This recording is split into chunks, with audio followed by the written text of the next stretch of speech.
नमस्कार students, welcome again to the lectures of Bode plot. हम last lecture में बात कर रहे थे कि भाई हम जब हमारे पास फर्स्ट ऑर्डर फैक्टर है तो उसका बॉडे प्लॉट कैसा बनेगा।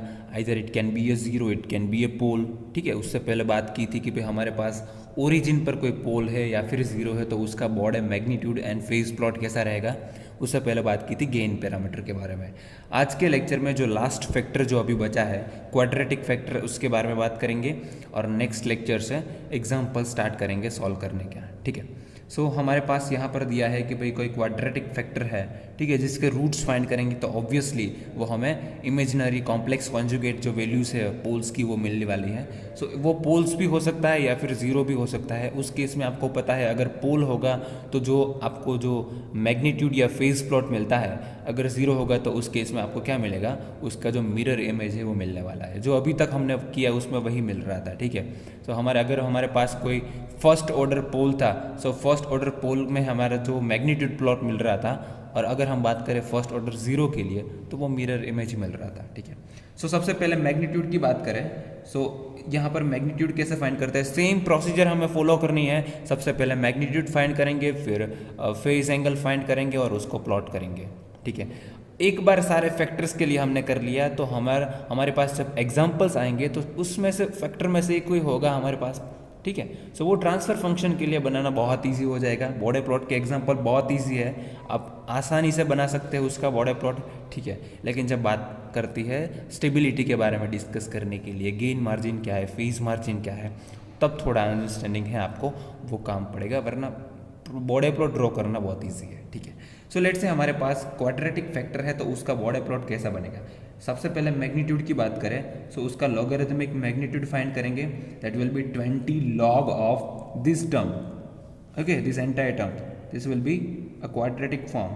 सो यहाँ पर आप देख रहे हैं ये क्वाड्रेटिक फैक्टर जो है उसका मैग्नीट्यूड हमें फाइंड करना है सबसे पहले तो। ठीक है, अब ये हो गया हमारा, इसका मैग्नीट्यूड फाइंड करेंगे तो क्या आएगा, 1 divided by this term. So magnitude will be square root of this term. Okay, और उसको न्यूमरेटर पे ले जाएंगे, so that will be raised to -1, और माइनस साइन को आगे ले लेंगे तो हम लिखेंगे -20 log of this whole term in square bracket. Okay, so 2 zeta j omega by omega n plus j omega divided by omega n whole square.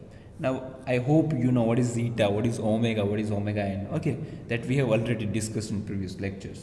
Okay, so now let's say for the sake of simplicity we are using omega by omega n is equal to u. ठीक है, सो हर बार हमें omega by omega N लिखना नहीं है, इसलिए हम क्या करते हैं, let us we are taking a integer that omega by omega n is taken as u. Okay, so for low frequency, let's say for low frequency this value of u is very much less than 1.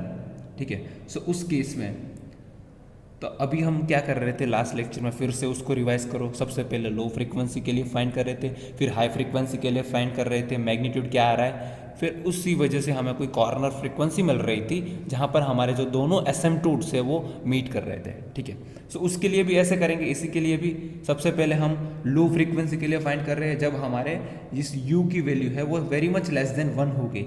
So magnitude की बात करें, यहाँ पर मैंने सिर्फ गलती कर दी है, थोड़ी सी गलती कर दी है। जब हम मैग्नीट्यूड फाइंड करते हैं तो क्या करेंगे, real part square plus imaginary part square.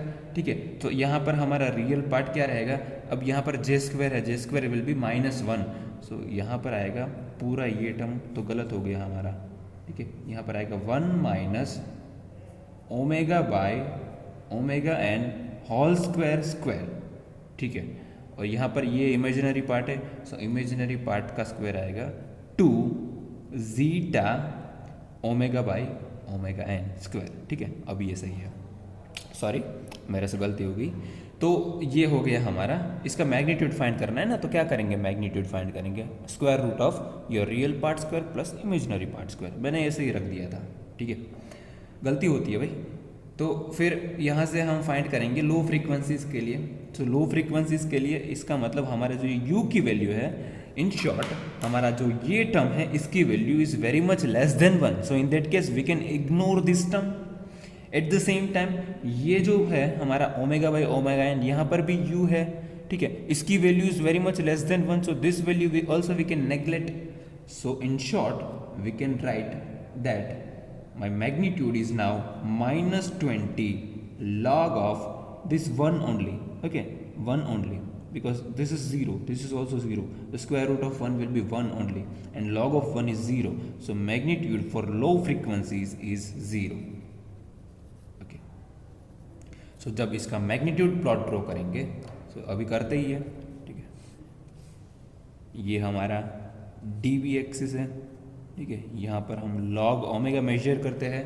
So initially for the low frequencies हमारा प्लॉट क्या रहेगा, 0 dB लाइन, ठीक है, ये डेसिबल में है ना, सो 0 dB. अब बात करते हैं हाई फ्रीक्वेंसीज के लिए. For the high frequencies I hope you can see, ठीक है, इसका मतलब हाई फ्रीक्वेंसी यानी हमारे ओमेगा n बाई ओमेगा, ठीक है, ओमेगा बाई ओमेगा एन, यानी कि हमारा u is now very much greater than 1. Okay, so in that case हम इस 1 को नेग्लेक्ट कर सकते हैं, ठीक है. तो उस केस में हमारा जो मैग्नीट्यूड है वो, उस मैग्नीट्यूड को हम लिखेंगे दैट विल बी नाउ -20. सो यहाँ पर हम ये वाली टर्म है उसको नेग्लेक्ट करेंगे, सॉरी 1 को, तो क्या लिखेंगे, that will be omega by omega n whole square, ठीक है. अब यहाँ पर भी स्क्वायर है, लेकिन यहाँ पर स्क्वायर रूट लेंगे तो square and square root will be cancel out, so यहाँ पर सिर्फ बचेगा ये वाली टर्म.